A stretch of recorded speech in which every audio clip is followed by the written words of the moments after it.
আজকে যে গ্রহগুলোর কথা বলবো সেই গ্রহের যে কি মূল ধারণ করতে হবে সেই মূলটা কিন্তু আপনারা আজকে জানবেন এবং লিখে নেবেন। এটা শিক্ষণীয়।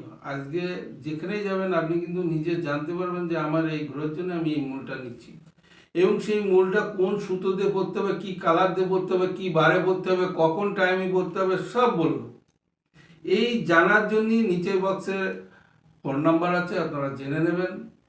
তো আজকে রবি গ্রহের জন্য আপনি বিল্বমূল নেবেন। তো বিল্বমূল বলতে যে গাছে ফল হয়েছে, ভীষণ বড় গাছ, তার শিকড় না ফল হয়নি তার শিকড়, তার জন্য জানবেন। দ্বিতীয় নম্বর হচ্ছে চন্দ্রের জন্য ক্রিকামূল। ঠিক প্রত্যেকটা মূল আপনারা শোধন করে সুন্দরভাবে ভালোভাবে ধারণ করবেন এবং কি কালারের সুতো দেবেন সেটাও কিন্তু জানবেন। 3 নম্বর হচ্ছে মঙ্গলের জন্য অনন্তমূল। এই অনন্তমূল যদি আপনি ধারণ করেন তাহলে কিন্তু আপনার একটা সুন্দর একটা গন্ধ পাবেন, সুগন্ধি।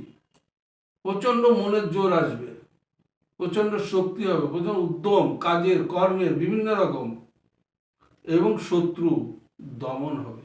এই অনন্তমূল ভীষণ পাওয়ার, যদি সঠিকভাবে ধারণ করা যায়। এটা লাল সুতো দিয়ে করতেই হবে। বুধের জন্য বৃহদারক্কামূল। তাহলে এটাও কিন্তু ভীষণভাবে কার্যকরী। প্রত্যেকটা গাছের যে মূল শিকড়, আমরা হয়তো দেখা যাচ্ছে যে মন মানে না তীর্থ করি, 1 ইঞ্চি শিকড় পড়লাম, ও বেঁধে দিলাম, রোদি শুকিয়ে গেল, রস পুড়ে গেল, আমার দেহ এত বড় দেহ, ওই 1 ইঞ্চি রস কট্টুকার হবে, 1 ফোঁটা, তাতে কাজ হয় না। কিন্তু বারবার যদি আপনি পড়েন, বারবার যদি ধারণ করেন, আপনার কাজ হতেই থাকবে। বৃহস্পতির জন্য আপনি ব্রহ্মষষ্ঠীর মূল নেবেন। যারা শিকড় বা মূল বেচেন আপনারা লিখে নেন যে কোন গ্রহের জন্য কি ফল এবং কি মূল, যে কি শিকড় আপনি ধারণ করবেন। শুক্রের জন্য সিংহপুচ্ছ মূল। এই যে সিংহপুচ্ছ মূল ভীষণ ক্ষমতা, ভীষণ পাওয়ারফুল।